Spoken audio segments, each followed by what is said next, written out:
Ya ayyuhalladzina amanu, wahai orang-orang yang beriman, la yaskhar qaumum min qaumin asa ayyakunu khairum minhum. Janganlah satu kaum mengejek, mengolok-ngolok, membuli kaum yang lain, karena boleh jadi yang diejek itu lebih baik dari yang mengejeknya.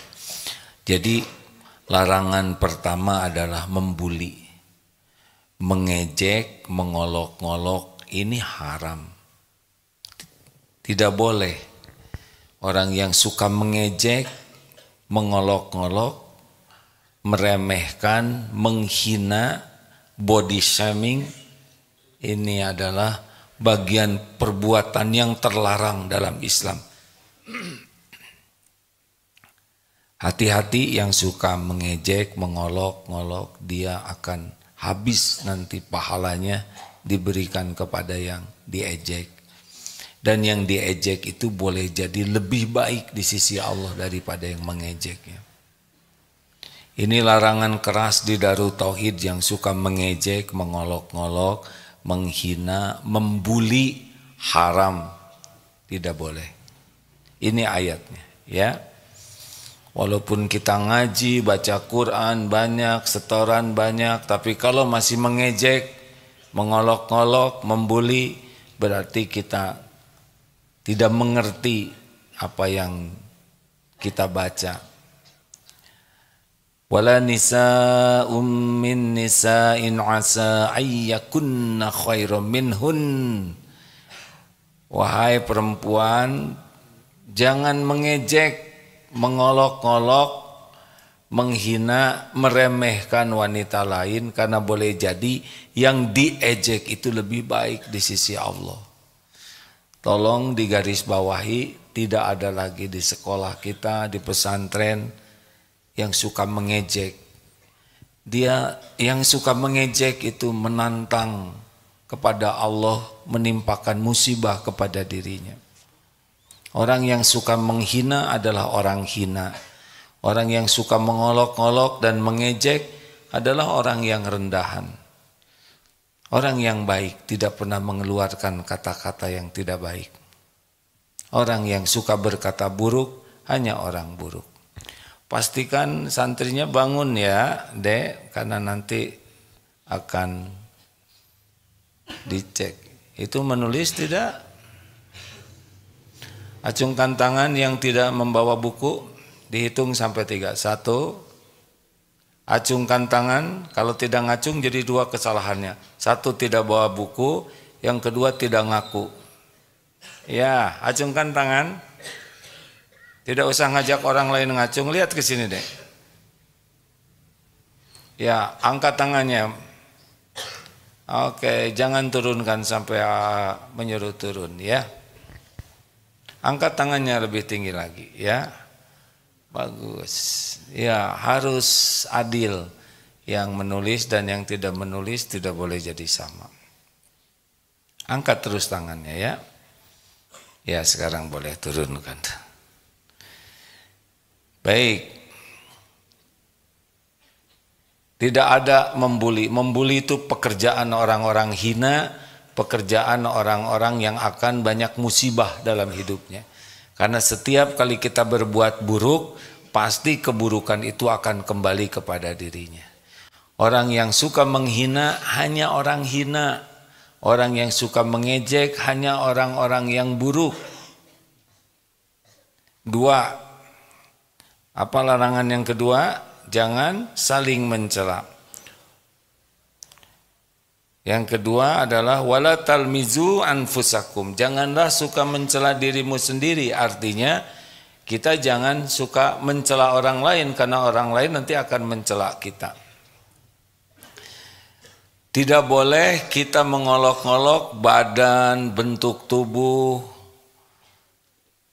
kecerdasan, tidak boleh, karena semua itu adalah Allah yang menciptakan. Menghina ciptaan sama dengan menghina penciptanya.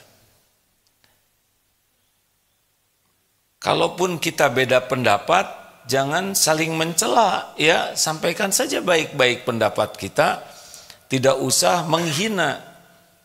Ini pendapat saya. Saya mendapat ilmu seperti ini. Kalau berbeda tidak usah menghina. Sampaikan saja pendapat kita, apa yang kita pahami tanpa harus saling mencela. Dan yang ketiga, larangannya adalah panggil memanggil dengan gelaran buruk. Wala tanabazu bil alqab, yaitu memanggil orang yang orang itu tidak suka dengan panggilan itu. Ini terlarang. Makanya yang suka memanggil nama hewan kepada yang lain ini tidak usah naik kelas, sudah cukup sekali, ya. Kalau didapati nanti ada santri di sini yang panggil memanggil dengan gelaran buruk, dia tidak perlu naik kelas. Untuk apa? Nilainya bagus ini itu, tapi mulut yang menjadi kunci bisa baiknya hati tidak baik. Tolong kepada kepala sekolah, kalau ada santri yang tidak bisa menjaga mulutnya, gak apa-apa, gak usah naik saja dulu sampai bisa menjaga lisannya. Karena tidak bisa hatinya jadi baik kalau lisannya tidak istiqomah dijaga. Tidak ada artinya nilai-nilai yang lain bagus kalau mulutnya busuk. Dari mulut inilah nanti akan beracun, meracuni yang lain selain meracuni dirinya sendiri.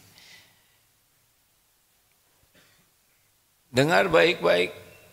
Tidak ada ngejek, mengolok-olok, menghina, tidak ada saling mencela, dan tidak ada panggil memanggil dengan gelaran-gelaran buruk. Apa saja kira-kira panggil memanggil gelaran buruk itu? Nama hewan, nyet, ndut, apalagi yang tidak enak kalau saya sebutkan jadi panggil-panggilan juga. Peng, apa peng? Kerempeng. Tidak boleh. Kalau ada yang saling memanggil gelaran-gelaran buruk, berarti dialah sebetulnya yang buruk. Ya. Surat Al-Hujurat ayat 12. Silakan kita simak, ya. أعوذ بالله من الشيطان الرجيم يا أيها الذين آمنوا اجتنبوا كثيرا من الظن إن بعض الظن إثم ولا تجسسوا ولا يغتب بعضكم بعضا أيحب أحدكم أن يأكل لحم أخيه ميتا فكرهتموه واتقوا الله إن الله تواب رحيم. Ya ayyuhalladzina amanu. Jadi wahai orang-orang yang beriman. Jadi perintah ini jatuhnya kepada orang yang beriman. Ya ayyuhalladzina amanu istanibu katsiran minadh-dhann inna ba'dadh-dhanni ism. Wahai orang yang beriman, jauhi kebanyakan dari prasangka, karena sebagian dari prasangka itu dosa, yaitu namanya su'udzon, prasangka buruk. Jadi larangan yang keempat adalah dilarang berburuk sangka. Cari 1001 alasan untuk bisa berbaik sangka. Kalau kita berbaik sangka kepada orang yang beriman, hati kita jadi tenang. Bagaimana kalau yang kita baik sangkai ternyata dia tidak sesuai? Nanti Allah akan memberitahu kita. Insya Allah kalau kita berbaik sangka kepada seseorang dan orang itu punya itikad tidak baik, Allah pasti tahu. Allah tahu siapapun, niat apapun, kelakuan apapun. Kita berbaik sangka, mengapa? Karena Allah menyuruh berbaik sangka. Suami ke istri, istri ke suami, ini diantara kita di masjid husnuzon saja dulu. Tapi kalau ternyata yang di husnuzoni ternyata ada sesuatu di belakang, Allah akan menjaga kita. Allah mudah saja membuka. Ya, suatu saat ada WA jam 1 malam, baru dibuka jam 3, minta bantuan untuk menginformasikan bahwa ayahnya sakit. Kalau bisa informasikan, siapa tahu ada teman-teman yang mau bantu. Wah, husnuzon, segera saja dibuat tulisan, di broadcast menjelang sholat subuh. Ketika sesudah sholat subuh, betul-betul niatnya ingin bantu. Broadcast ke beberapa teman. Pagi-pagi sesudah sholat subuh, saya dengar dari adik yang kirim WA ini, bapaknya tidak sakit. Coba minta nomor telepon bapaknya supaya tabayun. Dapat nomornya, telepon, apa kabar Pak? Baik-baik, sehat ternyata. Mudah saja bagi Allah. Rupanya WA ini dibaca oleh adiknya segera memberitahu, bapaknya tidak apa-apa. Jadi orang ini berbohong, bapaknya sakit, padahal bapaknya tidak sakit. Dan Allah tahu semuanya. Suatu saat juga ada yang minta bantuan karena ayahnya katanya dioperasi di sebuah rumah sakit. Ini dulu kejadiannya ya. Aduh, bagaimana ini? Harus husnuzon. Ya Allah, kalau memang orang ini memerlukan bantuan, cabut di hati ini keraguan. Tapi kalau ini berbohong, tunjukkan kebohongan. Ternyata orang ini ditanya di mana di rumah sakit. Disebutlah waktu itu rumah sakitnya tuh. Rumah Sakit Al-Islam. Qadarullah, salah seorang santri kita adalah perawat yang bertugas di Rumah Sakit Al-Islam dan sedang piket. Ketika dicek ke sana, dicek, ternyata tidak ada pasien yang mau dioperasi dengan nama. Jadi artinya mudah saja bagi Allah membongkar kebohongan. Kita baik-baik saja dulu, minta tolong ke Allah. Dan Allah Maha tahu segalanya. Tidak ada yang tersembunyi bagi Allah. Innallaha la yakhfa alaihi syai'un fil ardi wala fis sama.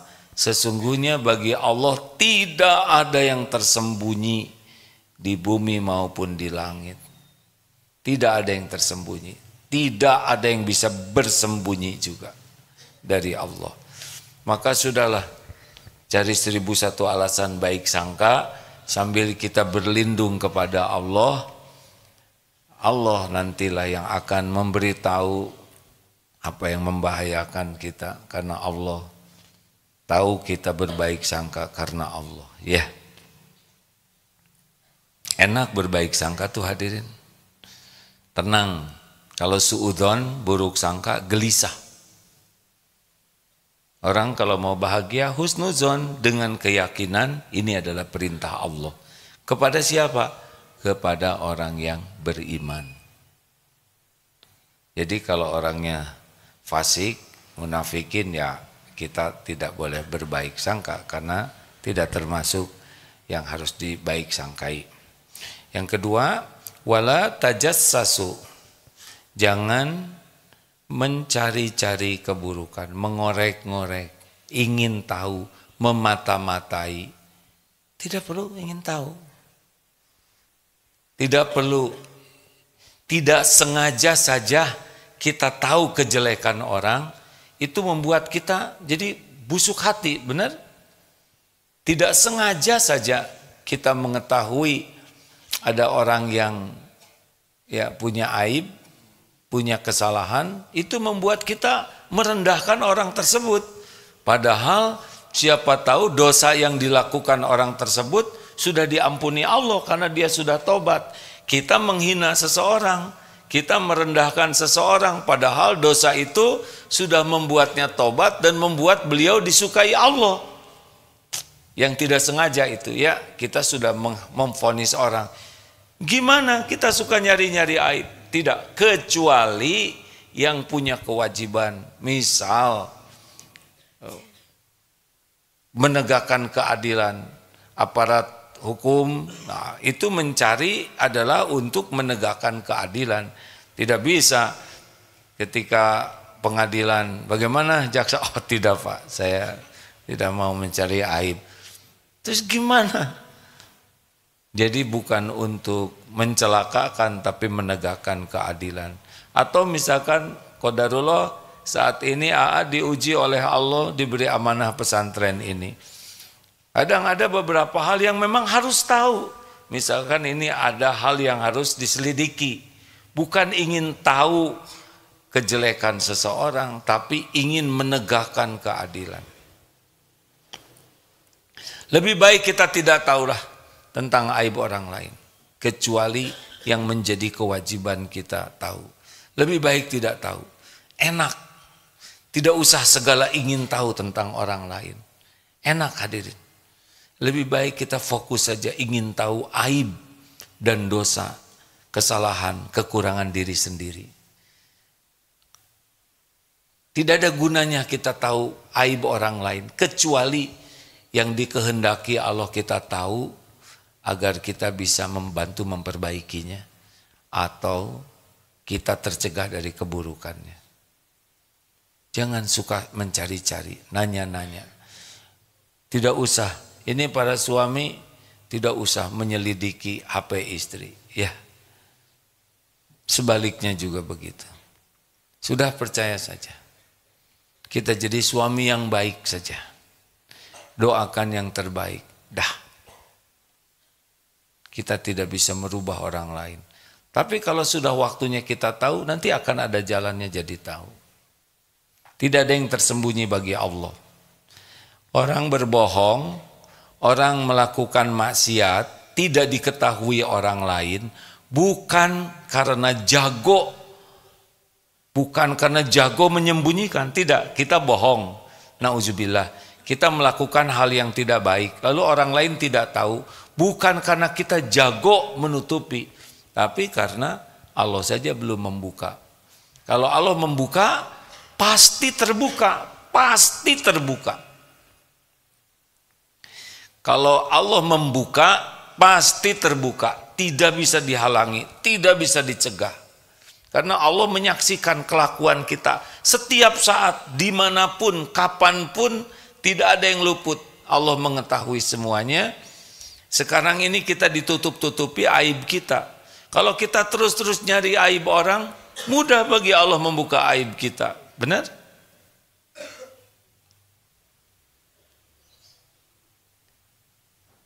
Kalau ada yang datang, Ustadz ini lebih baik tidak tahu.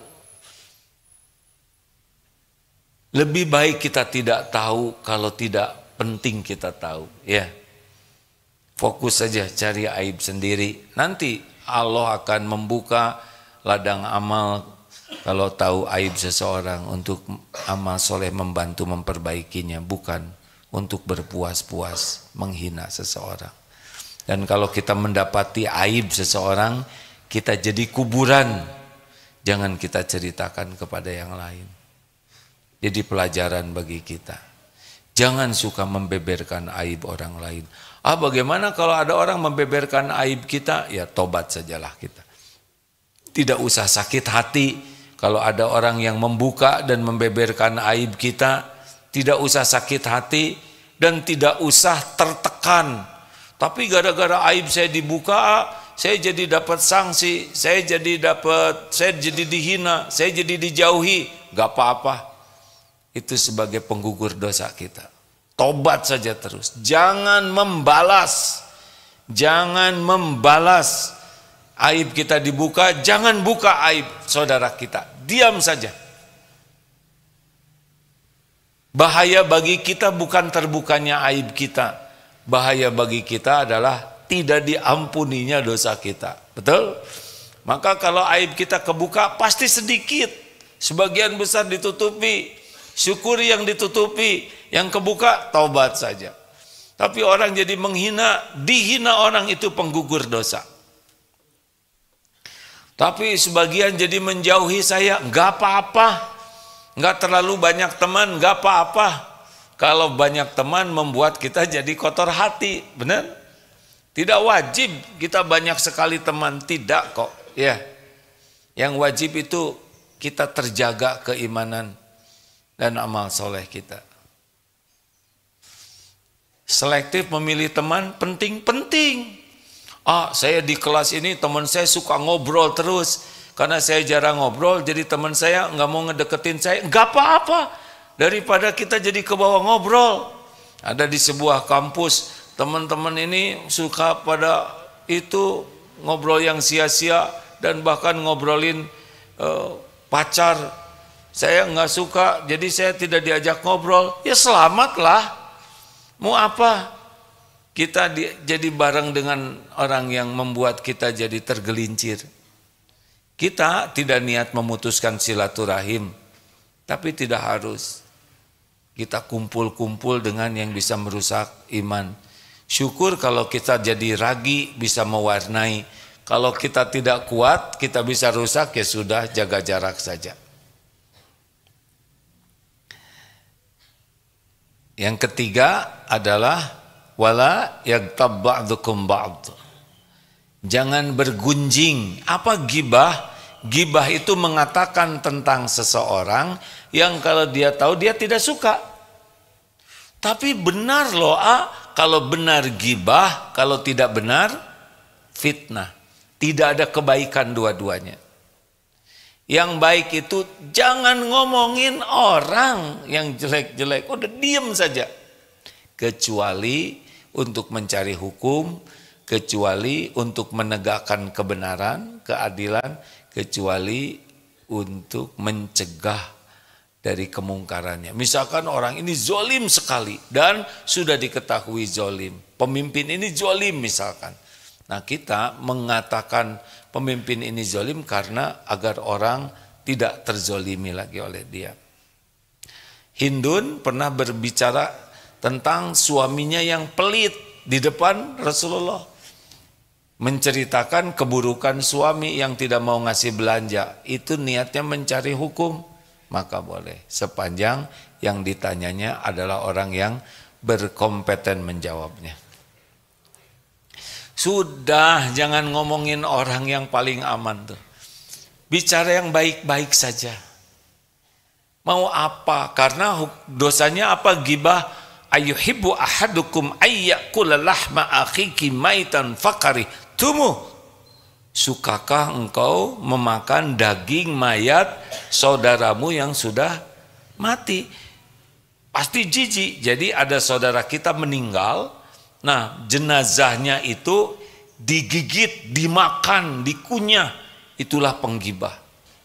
Sangat hina dina pemakan bangkai dan mayat saudaranya sendiri. Nauzubillah. Makanya kalau ingin tahu orang yang hina dina, pemakan bangkai, kanibal adalah cirinya penggibah. Dan orang yang bergibah itu sepasang. Yang bicara dan yang mendengar sama dosanya. Orang itu gak nyangka ya. Dia tuh pelit sekali jadi orang tuh. Seenceret begitu sama. Karena dia sudah menyepakati. Yang paling enak, kenapa ya orang itu tuh, kayaknya orangnya tuh sombong. Saya nggak mau ikutan, silakan ngobrol dengan tiang aja. Kalau yang ngomongnya atasan, ya pura-pura mau ke belakang. Saya izin ke belakang dulu, udah ke belakang. Supaya selamat kita dari, karena sepasang kalau kita dengar dan hati mengiyakan, jadi itu dosanya sama. Jangan mau dekat-dekat dengan orang yang suka membeberkan kejelekan orang lain. Kenapa?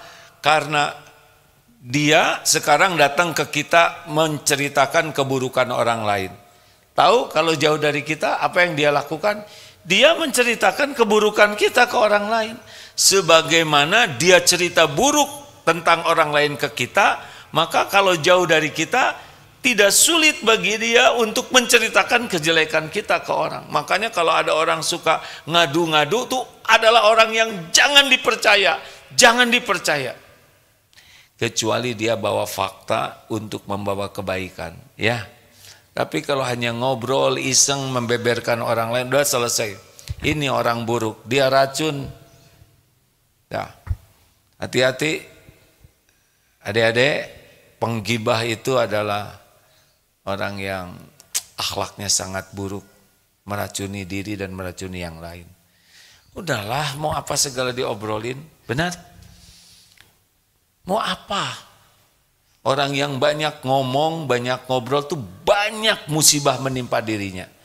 Orang yang ngomong seenaknya, seceletak-celetuknya, banyak komentar, segala diobrolkan, segala diceritakan, segala dikomentari, ketahuilah bahwa orang itu sulit sekali hidupnya bahagia dan pasti banyak masalah. Pasti banyak masalah dalam hidupnya. Karena setiap bicara itu selain dicatat oleh malaikat, balik ke dirinya. Tidak ada satupun perkataan kecuali akan balik ke kita. Yang aman itu falyakul khairan aw liyasmut, berkata baik atau diam. Tidak usah segala dikomentari, ya. Tidak usah segala dijelaskan, tidak usah segala diceritakan. Walaupun kita tahu kalau tidak ada manfaatnya. Masih ingat ada 4 ciri orang kalau bicara menunjukkan siapa dirinya, masih ingat tidak? 1, yang level tertinggi nih di antara manusia. Kalau bicara apa? Yang pertama ciri khasnya bicaranya zikrullah, pasti nyangkut ke Allah. Tidak bisa dia cerita kecuali tersangkut ke Allah. Apapun pasti nyambung ke Allah. Yang kedua, ilmunya manfaat. Jadi kalau bicara jadi ilmu. Yang dengar dapat ilmu baru yang manfaat. Yang ketiga, karena bicaranya pakai hati, tergugah. Jadi orang yang mendengar itu selain nambah ilmu, juga hatinya tergugah untuk bisa mengamalkan, tersentuh. Ini orang yang berkualitas begini. Bicaranya jadi membuat ingat ke Allah, nambah yakin, jadi ilmu, dan tergugah untuk beramal. Dan yang keempat, solusi. Jadi kalau bicara tuh jadi jalan keluar. Nah, orang yang di bawah itu namanya orang yang biasa-biasa. Kalau bicara ada cirinya. Cirinya apa? Cirinya adalah cerita peristiwa. Segala yang dia dengar dia ceritakan. Heboh, ngomong aja, banyak ngomong, tapi tidak jadi zikir, tidak jadi ilmu, tidak jadi hikmah, tidak jadi solusi, hanya ngomong, ini buang waktu. Walaupun tidak sepenuhnya jadi dosa, tapi sia-sia. Ini menunjukkan kualitas yang tidak berkualitas. Ada yang lebih buruk dari itu, namanya orang yang rendahan, utama biasa rendahan. Apa cirinya? Negatif bicaranya tuh, nggak ada yang positifnya. Dari bangun tidur, pinggang terasa remuk, nggak mungkin. Kalau pinggang remuk dia nggak akan bangun. Ya. Pusing kepala tuh serasa dibelah. Kalau dibelah dia nggak ngomong, ya kan? Karena maut. Ini leher kaku begini kayak babi hutan. Kalau ada moncongnya kalau kayak babi hutan. Ada yang orang dari bangun tiap bunyi itu nggak enak didengarnya. Bau apa nih? Lah kan dia yang menguap. Ya, kan mulut beliau tetangga hidung. Mau makan, bosan tiap pagi nasi goreng, nasi baik dong. Disiapkan.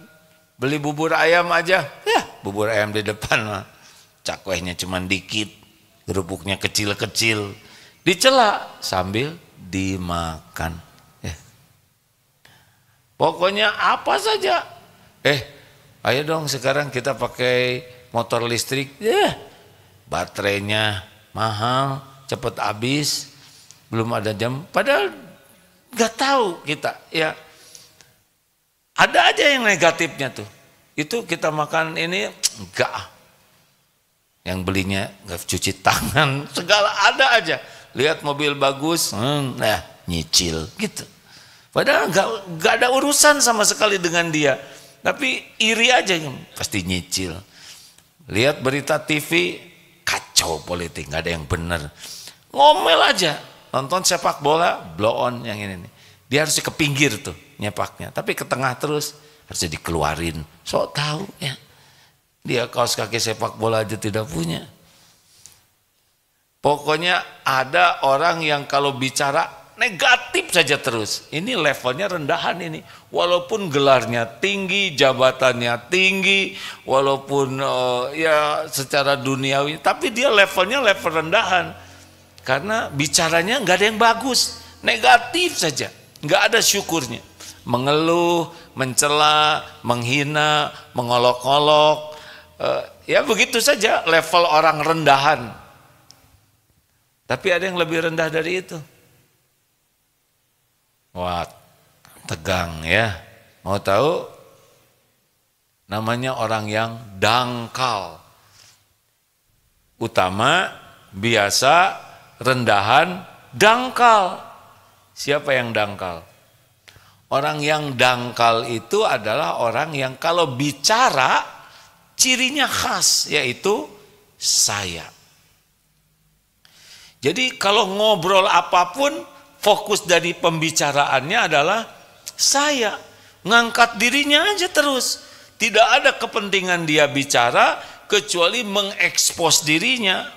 Dialah yang berjasa, dia yang berbuat, dia yang berkorban. Ini ide saya, ini pikiran saya, ini perjuangan saya, ini pengorbanan saya. Saya kalau tidak ada saya tidak bisa. Pokoknya kalau ngobrol apapun tujuannya itu adalah ngangkat dirinya. Ini manusia terdangkal. Nanti didengar aja dalam pembicaraannya. Ya, saya aja terus, kata-kata saya tuh dominan. Anak buah saya itu ya, ketika saya suruh, kan idenya dari saya. Mereka rata-rata kan kerjanya di perusahaan saya. Saya yang menggaji mereka ya. Mereka kalau tidak saya gaji, mereka tidak punya apa-apa. Mereka tuh tergantung kepada saya. Tahu nggak siapa saya? Nah, bingung dia juga. Bukan tidak boleh ngomong saya ya. Namanya siapa? Bukan saya. Hati-hati. Ini cerita klasik ya. Kucing lucu. Bulunya panjang ya. Seperti singa. Saya pernah ke Singapura. Siapa yang nanya? Masa dari kucing lewat jadi pengumuman? Lewat ada celengan-celengan. Celengan ini lucu-lucu ya. Tapi sekarang ada celengan yang kayak bentuk gajah loh. Sudah tahu nggak gajah lambang apa? Lambang ITB. Kan suami saya lulusan ITB, begitu keluar lah. Jadi dari celengan itu tujuannya adalah mengekspos suaminya. Ada yang nanya, itu anaknya sudah juz berapa? Sebetulnya dia nggak peduli dengan anak orang, tapi dia nanya anak orang juz berapa karena mau mengeluarkan anaknya sudah hafal juz 30. Anak ibu, anak saya baru ini mbak baru 15 juz. Tingkatkan aja bu. Alhamdulillah anak saya 30 juz, begitulah hadirin. Jadi apa aja nanti dia ngomong terus. Lihat sajadah, ini sajadah itu kurang cocok nih. Enggak gini sih Ka'bah tuh sebetulnya, saya kan udah 3 kali umroh begitulah. Jadi ada saja. Pokoknya cerita apapun pasti jadinya ke saya. Saya, apa aja dia cerita, nah inilah manusia terdangkal. Yang tidak ada dalam pikirannya kalau ngobrol selain ngangkat-ngangkat dirinya. Saya, gue, good. Hati-hati ini. Gini menariknya ya. Kalau orang sudah banyak cerita tentang dirinya, hampir dapat dipastikan plus bohong. Di-upgrade. Kalau orang sudah cerita tentang diri, ditambah-tambah. Kenapa? Karena dari dasarnya juga menceritakan diri itu untuk dipuji orang. Nah, dikasih bumbu tuh supaya makin mantep pujiannya itu.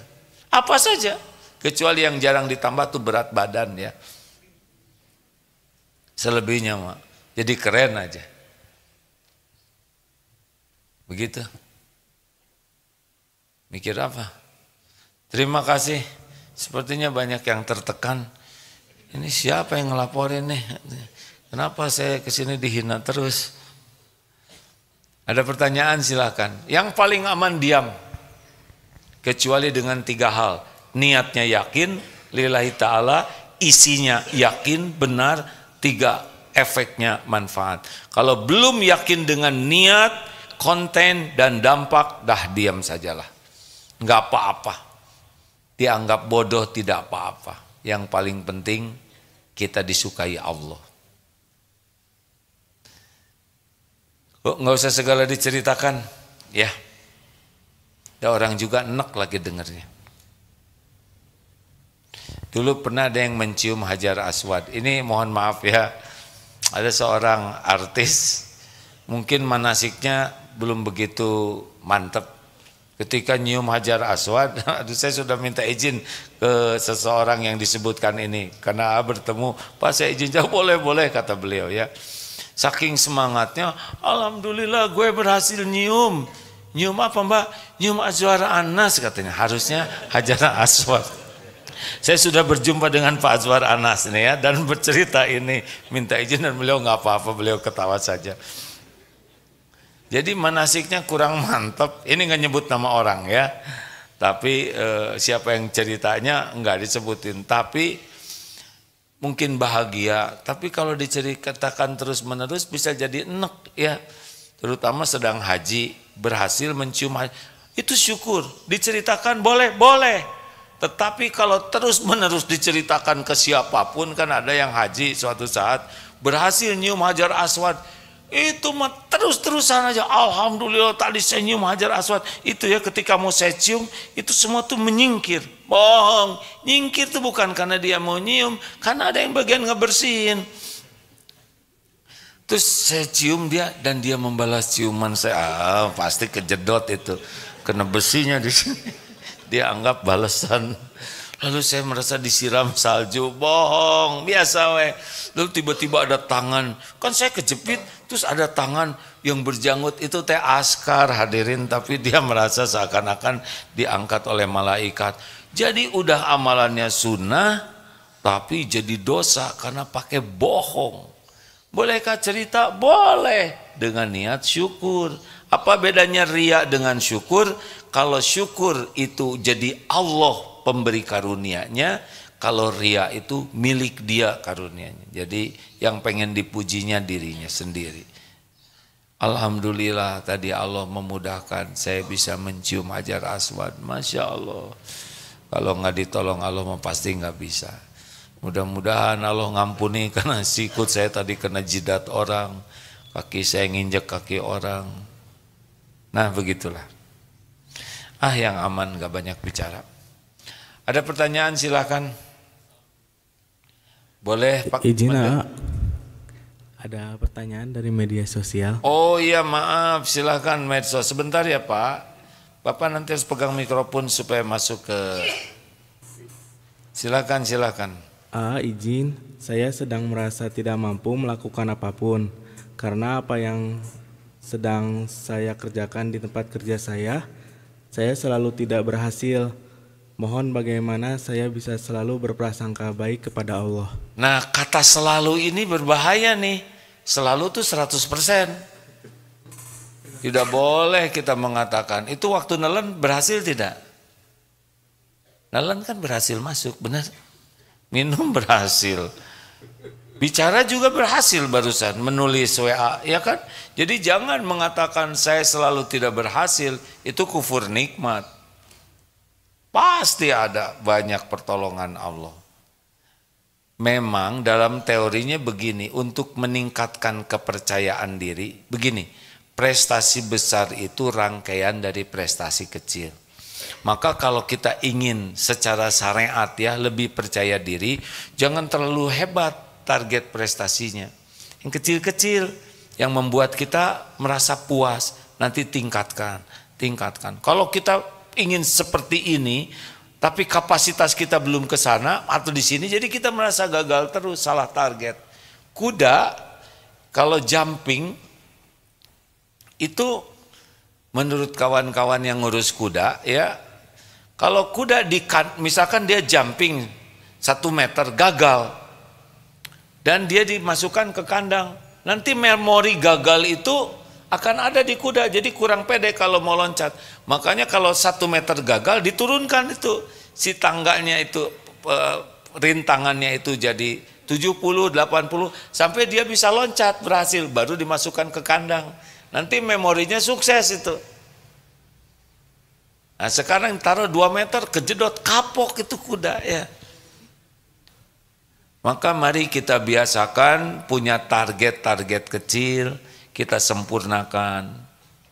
Kan ada yang saya emang gak kuat push up 30, gak usah 30, 2 saja ya. Sukses 2. Besok 3 naik begitu. Sekarang baru mulai push up. Tiba-tiba targetnya 30, dia banyak 3, terkuat 30 mah. Jadi memori tidak kuat itu yang ada.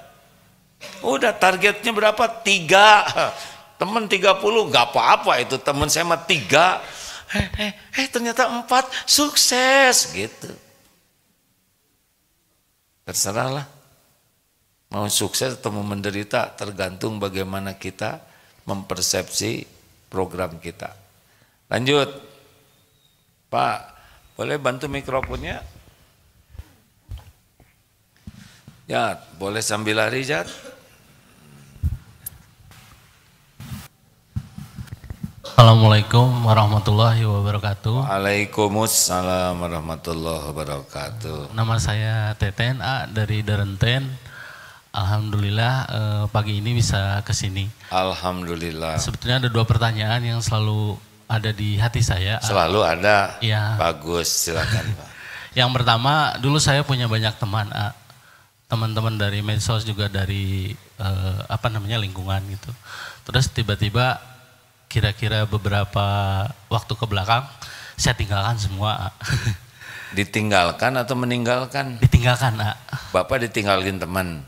Saya yang meninggalkan teman-teman saya. Oh iya.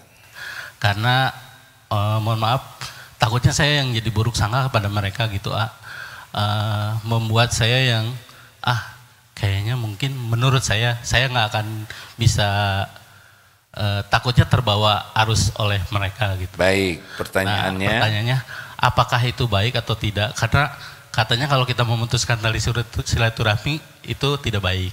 Bapak memutuskan atau menjaga jarak?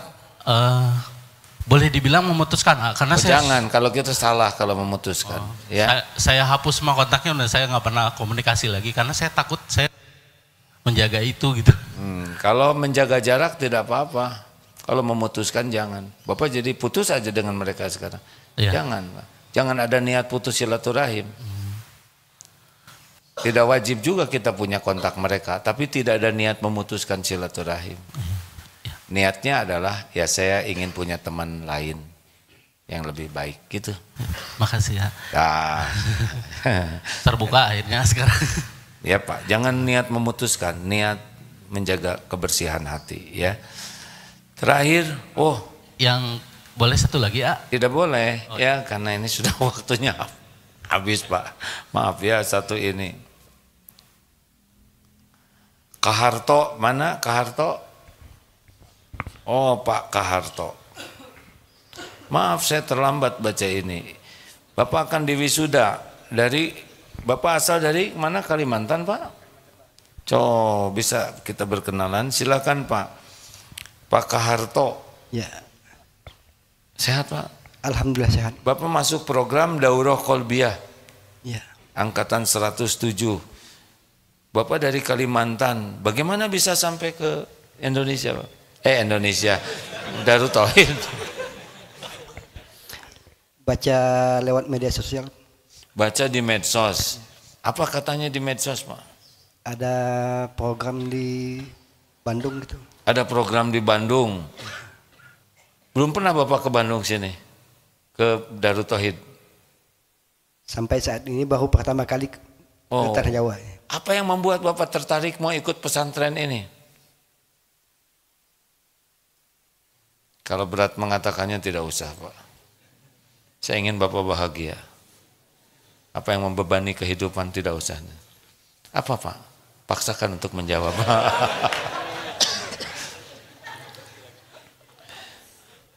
Jadi Bapak di Kalimantan, kalau Bapak nulis di sini pekerjaannya senang bertani. Itu aktivitas saya, Pak. Oh, bertani apa di sana, Pak? Bantu-bantu orang tua, kerja kelapa sawit. Oh, kelapa sawit, Masya Allah, Alhamdulillah. Kita mah nggak kebayang pertanian tuh nanam ubi ya, tapi kelapa sawit ya nggak apa-apa Pak, saya juga belum paham. Jadi gimana Pak? Apa yang bisa saya bantu Pak? Salah, Bapak apa hasilnya pesantren di sini ya? Pesantren 30 hari ini apa yang Bapak rasakan? Alhamdulillah sampai saat ini saya merasa tenang di sini. Lebih tenang hatinya. Kenapa lebih tenang, Pak? Satu, belajar agamanya intensif. Iya. Dua, lingkungannya kondusif. Lingkungan. Ya, betul, Pak. Alhamdulillah bagus. Yang ketiga, ibadahnya di sini lebih terjaga. Iya. Jadi yang nanya saya, yang jawab saya, Pak. Apa pesan-pesan Bapak untuk para petani sedunia?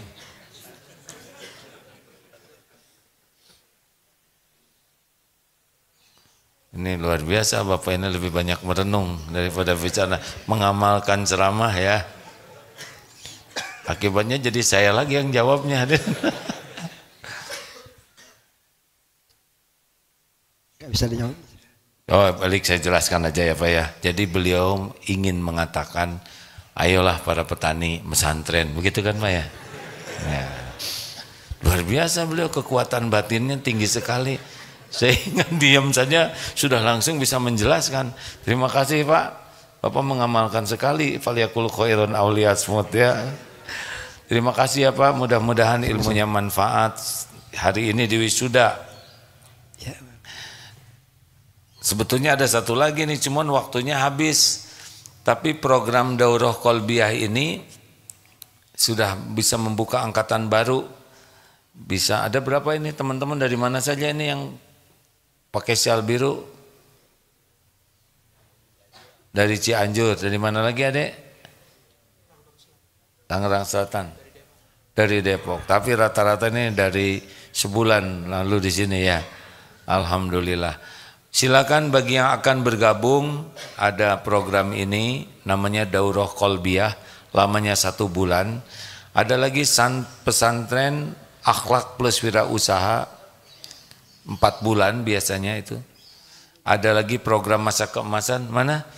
Bapak belum di wisuda juga? Belum ya, masih tahan ya Pak ya. Berapa hari semuanya? 40 hari. Sudah hampir selesai juga Pak? Belum juga ya, sing sabar ya Pak ya. Gimana, apakah mungkin ada santri yang di wisuda duluan sebelum waktunya? Iya Pak, ada juga yang bandel, yang males. Insya Allah mudah-mudahan dengan beragam program ini kita bisa mengikuti sesuai dengan usia dan keinginan dan kemampuan yang ada ya. Tapi ada enggak pesantren yang gratis? Ada 3 bulan, namanya SSG, Santri Siap Guna, hanya Sabtu Ahad saja. Angkatan ke berapa? 47 ya. Terima kasih sahabatku yang baik, semoga kita bisa mengamalkan ayat Al-Hujurat ayat 11-12, 6 larangan, dilarang mengolok-olok, dilarang saling mencela, dilarang panggil memanggil dengan gelaran buruk, dilarang berburuk sangka, dilarang mencari-cari aib, mengorek-ngorek, dilarang bergibah. Semoga Allah menolong kita memiliki lisan yang terpelihara. Subhanakallahumma bihamdik, asyhadu an la ilaha illa ant, astaghfiruka wa atubu ilaik. Assalamualaikum warahmatullahi wabarakatuh. Terima kasih semuanya ya. Dah syuruk sekarang tiba.